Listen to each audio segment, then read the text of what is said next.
Olá, seja muito bem-vindo ao canal Teologar 7, um ponto de encontro onde nós dialogamos com o texto bíblico sobre teologia.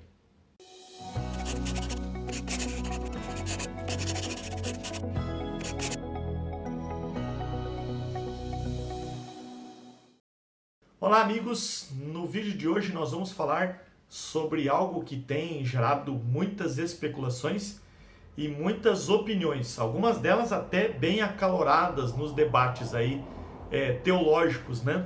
Nós vamos falar sobre Apocalipse 17. E lá em Apocalipse 17 nós temos uma profecia sobre 7 reis e depois um 8º rei que vai surgir. Bem, o texto de Apocalipse 17 começa dizendo o seguinte no verso 1.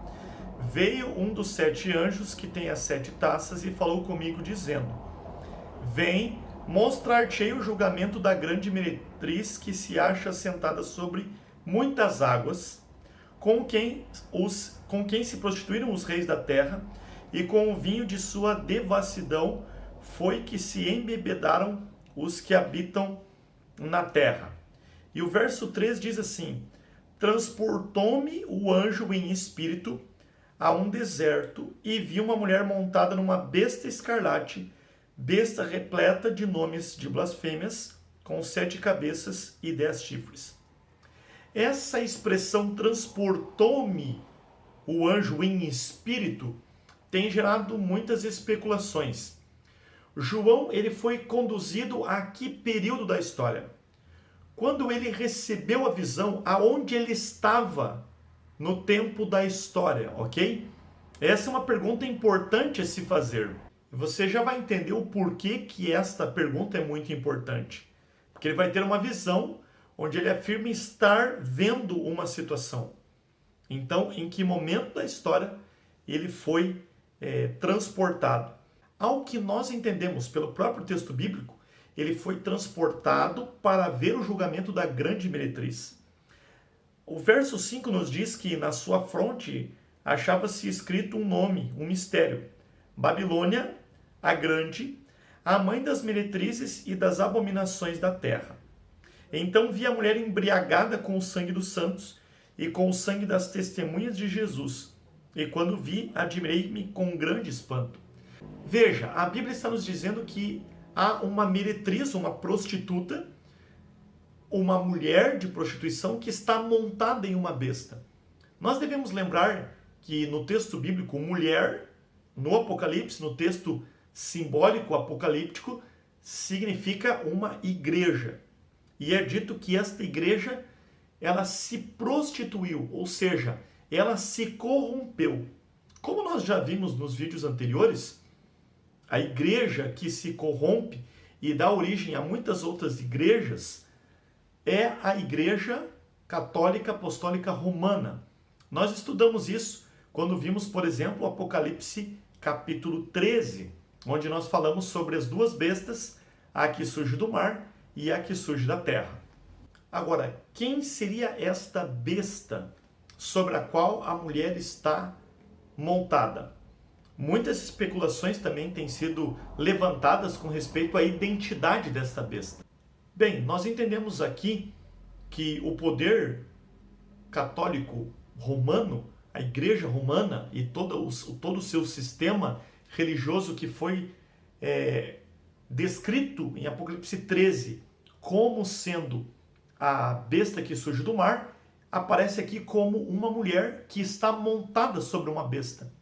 E nós devemos lembrar que besta significa um poder. Então nós temos a igreja, o sistema religioso romano, montada sobre um poder, ok? Ela é sustentada, ela é carregada por um poder.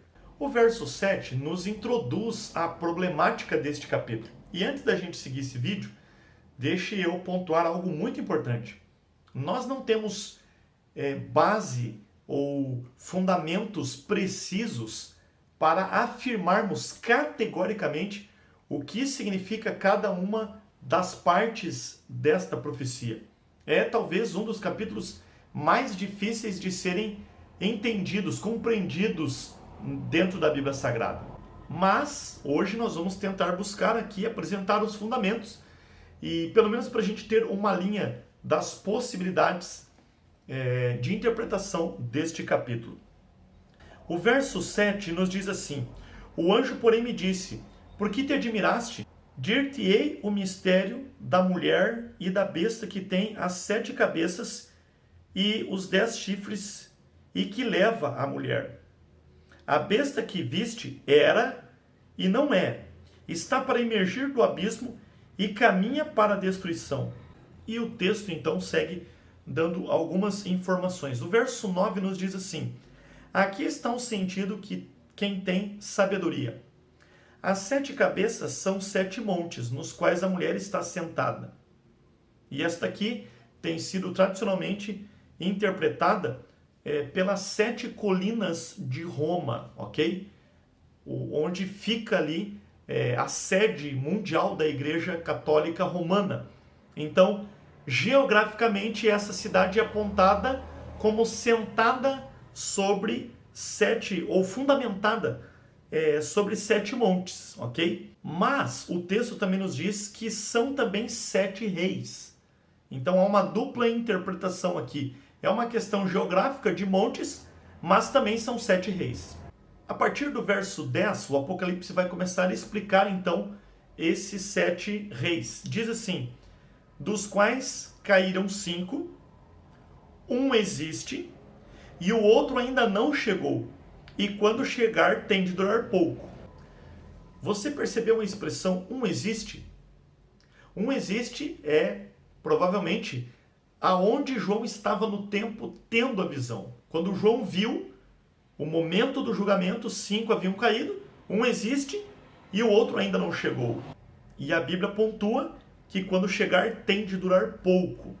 O verso 11 pontua o seguinte: e a besta que era e não é, também é ele, o 8º rei, e procede do 7 e caminha para a destruição. Os 10 chifres que viste são 10 reis, os quais ainda não receberam reino, mas recebem autoridade como reis e com a besta durante 1 hora. Veja, existem algumas possibilidades de interpretação deste texto. Deixe-me pontuar sobre uma teoria que está rolando aí por vídeos no YouTube já faz algum tempo. E ela tem que ver com uma interpretação bem peculiar com respeito aos 7 reis do Apocalipse. Bem, esta pessoa trata a interpretação desse texto como de uma forma literal, ok? Então, 7 reis são literalmente 7 pessoas, 7 reis reais na história. E baseia essa ideia no fato de Roma, segundo ele, ter recebido um reino na década de 1920, quando Roma recebeu ali, pelo Tratado de Latrão, um reino, um território. E a partir dali, o Papa, então, passa a ser o rei deste território. Esse intérprete, então, faz uma análise, começando lá da história desses reis, né? Desses papas, começando a partir do Papa Pio XI. E então ele vem vindo e ele chega à conclusão de que o último Papa seria o Papa Ratzinger, ou o Papa Bento XVI. Ele seria o 7º. E então o 8º seria o próprio João Paulo II, que iria ressuscitar, né? Satanás iria ressuscitá-lo e ele seria então o 8º rei, porque, segundo a profecia, diz que o 8º rei procede do 7. Então, o 8º rei é um dos 7 que passaram. Só que a gente sabe que todos os papas, eles deixam de ser papa quando eles morrem. Então, para o 8º ser um dos 7, consequentemente, o Papa teria que ressuscitar. Então esse intérprete criou essa ideia fantasiosa e sem precedente bíblico, completamente fora de toda a interpretação ou método de interpretação que ele próprio usa para outros capítulos no Apocalipse. Então, ele criou essa ideia até chegar então nessa ressurreição de João Paulo II. O problema é que quando este camarada ele criou essa teoria, essa interpretação, o Papa Ratzinger estava no poder. E nós sabemos que o Papa Ratzinger, o Bento XVI, ele abdicou da sua função e hoje nós temos um outro Papa, que é o Papa Francisco. Logo, o Papa Francisco seria o oitavo rei. Mas então, ele tentou uma outra explicação e criou uma outra teoria, dizendo que não, os dois são papas na mesma posição, o outro papa é o Papa Emérito, e tentou corrigir toda essa fantasia criada em cima dos reinos. Então veja, por isso que é importante nós seguirmos as regras de interpretação bíblica, porque senão daqui a um pouco qualquer pessoa sonha, tem um sonho alucinante à noite e começa a escrever interpretações sobre o Apocalipse sem seguir nenhuma regra e não avaliar o contexto, avaliar a gramática e também os outros precedentes de interpretação de outros capítulos da Bíblia. Então, este camarada que criou essa interpretação, ele aplica este método literal apenas para Apocalipse 17, praticamente, o que gera uma confusão tremenda na interpretação da escatologia ou do Apocalipse. Bem, mas a essa altura você deve estar se perguntando, ok, mas então qual é a interpretação correta? Quem são estes reis, essa besta e esses chifres aqui em Apocalipse 17? Ellen White nos diz algo bastante interessante, que a chave para nós entendermos o Apocalipse é o livro de Daniel. Quando nós vamos para o livro de Daniel, nós temos ali o capítulo 2, falando sobre reis da terra, sobre reinos, né? E também nós temos ali Apocalipse 7, Apocalipse 8, que fala sobre estes reinos também, só que ao invés de usar uma estátua no capítulo 2, usa animais nos capítulos 7 e 8. O fato é que se você pegar o capítulo 2 ou pegar o capítulo 7, você vai perceber que a profecia em Daniel começa do mesmo ponto de partida, que é a Babilônia. E nós temos lá animais. Nós temos um leão, nós temos um urso, nós temos também um leopardo com 4 cabeças, nós temos depois um animal terrível e espantoso que tem chifres. Então, se você der uma olhada lá em Daniel, capítulo 7 e o capítulo 8, se você pegar todos esses animais e bater no liquidificador, você vai ter toda essa descrição em Apocalipse 17. É uma besta com 7 cabeças e 10 chifres. Se você somar as cabeças dos animais, lembrando que o leopardo tem 4 cabeças, e somar também os chifres, você vai perceber que esta besta aqui é justamente a mistura de todas essas outras bestas, de todos esses outros animais que aparecem em Daniel capítulo 7. E seguindo então o conselho de Ellen White, de que Daniel é a chave para nós entendermos o Apocalipse, nós precisamos voltar a este livro e perceber qual é a descrição dos reinos. Então aqui você vai acompanhar, aqui ao lado vai aparecer para você esta lista de animais. Então em Daniel capítulo 2 e também no capítulo 7 e 8, nós temos a seguinte listagem de reinos. Nós temos a Babilônia, depois nós temos o Império Medo-Persa, seguido a Grécia, e depois nós temos Roma Imperial. A sequência de Roma Imperial aponta para um poder em parte político e em parte religioso, que também tem algo de Roma. Em Daniel 2, nós temos os pés em parte de ferro e também em parte de barro. O barro lembra a religiosidade, ok? E num outro momento nós podemos falar um pouquinho mais sobre Daniel, mas por hora nós temos essa visão em parte do ferro que vem de Roma Imperial e a outra parte também de uma religiosidade.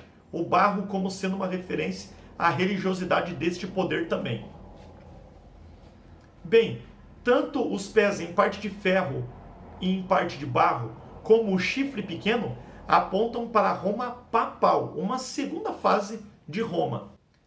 Voltando então para Apocalipse 17, nós temos algumas possíveis interpretações. Alguns teólogos, como o renomado Eckhard Miller, ele começa a lista de reinos, a sucessão de reinos, lá pela Síria e pelo Egito. Há alguns outros teólogos que também fazem esta leitura. Porém, nós aqui vamos considerar este paralelo com Daniel, que parece fazer muito mais sentido e também entendendo que Daniel é a chave para nós compreendermos aqui o livro do Apocalipse. Então, uma possibilidade é a seguinte: 5 reinos seria a Babilônia, a Medopérsia, a Grécia, Roma e o chifre pequeno, Roma papal. Este que existe, o 6º reino do verso 10, seria o período da ferida mortal, quando Roma perde aquele seu poder, permanecendo apenas com um poder limitado ou então apenas um poder religioso e uma pouca influência política. Nós já falamos sobre isso um pouquinho em Apocalipse 13. Se você não viu este vídeo, seria bastante importante que você visse ele antes de ver todo este vídeo, você vai ter uma compreensão melhor. O 7º rei seria então a ferida curada, a fase em que esta ferida é curada, e agora nós temos os 3 poderes, que seria a besta do mar, a besta da terra, ou seja, o poder religioso romano, o poder político americano e também o próprio dragão. O 8º rei, então, nessa interpretação, seria o próprio Satanás, porque diz que este 8º rei, ele é a besta, né? E a besta que era e não é, também é ele o 8º rei. Ou seja, seria o próprio Satanás que antes atuou por meio de impérios, de reinos deste mundo, mas numa última fase iria atuar ele próprio pessoalmente. Uma outra interpretação presume o seguinte, que os 5 reis seriam Babilônia, Medopérsia, Grécia, Roma Imperial e Roma Papal. O 1 existe, que é o 6º rei, do verso 10, seria o anticristo. Os 3 poderes ali juntos. O 7º rei, que era e não é, seria Satanás no período do milênio. Nós vamos estudar isso um pouquinho para frente, mas é o período em que Satanás está preso na terra sem ter a quem tentar. Por isso, o Apocalipse diz que ele era, mas também não é, porque não está podendo trabalhar, podendo desempenhar o seu trabalho, a sua obra. O 8º rei, nessa interpretação, seria a fase de Satanás solto, depois do milênio, e arregimentando ali um grande exército para batalhar contra Deus, contra Jesus e os salvos que estão na nova terra. Bem, eu gostaria de deixar ainda uma terceira possibilidade de interpretação, e diz o seguinte: os 7 reis seria a Babilônia, a Medopérsia, a Grécia, Roma Imperial, Roma Papal. O 6º seria a ferida mortal, o período da ferida mortal. O 7º seria a ferida curada. E o 8º seria Roma Papal com o auxílio dos reis da terra. Esta, particularmente, me parece fazer bastante sentido, mas, como falei, o nosso vídeo aqui não tem o objetivo de firmar uma posição, mas apresentar algumas possibilidades de compreensão de Apocalipse capítulo 17. Bem, seguindo aqui para o final, o verso 13 diz: tem estes um só pensamento e oferecem à besta o poder e a autoridade que possuem. Pelejarão eles contra o cordeiro, e o cordeiro os vencerá, pois é o Senhor dos senhores e Rei dos reis. Vencerão também os chamados, eleitos e fiéis que se acham com ele. Falou-me ainda: as águas que viste onde a meretriz está sentada são povos, multidões, nações e línguas. Os 10 chifres que viste e a besta, esses odiarão a meretriz, e a farão devastada e despojada, e lhe comerão as carnes e consumirão no fogo. Porque em seu coração incutiu Deus que realizem o seu pensamento, e o executem a uma, e deem à besta o reino que possuem, até que se cumpram as palavras de Deus. A mulher que viste é a grande cidade que domina sobre os reis da terra, ou seja, Roma e o seu sistema papal, o seu sistema religioso que domina sobre os reis da terra. Bem, independente de qual interpretação você ache mais coerente e bíblico, o fato que me chama bastante atenção e talvez seja o ponto alto deste capítulo se encontra no verso 14. Todos esses reinos, a própria besta, todos esses poderes que se levantarão contra Deus e o seu povo, é dito aqui que eles vão pelejar contra o cordeiro, e o cordeiro os vencerá. Ou seja, Jesus vencerá esse sistema. Todo esse sistema que foi construído para trazer opressão e grande destruição na história do mundo, ele será desfeito, ele será exterminado por Jesus. E aqui é dito que aqueles que estão com Jesus, aqueles que escolheram ficar ao lado de Jesus, também serão reconhecidos como vencedores. Mais uma vez, o Apocalipse está nos mostrando que o centro deste livro e o centro de toda essa história do grande conflito é Jesus Cristo. Ele vencerá esse sistema. Ele trará paz e felicidade e também salvação a todos aqueles que o aceitaram como sendo o Cordeiro que tira o pecado do mundo. Por isso, fica aqui mais uma vez o apelo do Apocalipse. Entregue a sua vida a Jesus. Aceite o Cordeiro como sendo o seu único e suficiente Salvador. Aceite Jesus na sua vida. Ele é o vencedor. Na história do grande conflito, nós não sabemos todos os detalhes, mas nós já sabemos no final quem vai vencer. E é Cristo Jesus. Por isso, escolha ficar ao lado do vencedor. Que Deus abençoe você. Continue estudando, continue acompanhando aqui.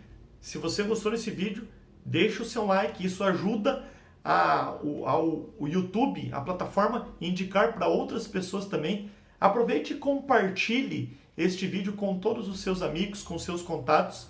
E se você ainda não é inscrito neste canal, inscreva-se aí e nos ajude a divulgarmos a palavra de Deus. Deus seja com você e até o nosso próximo vídeo.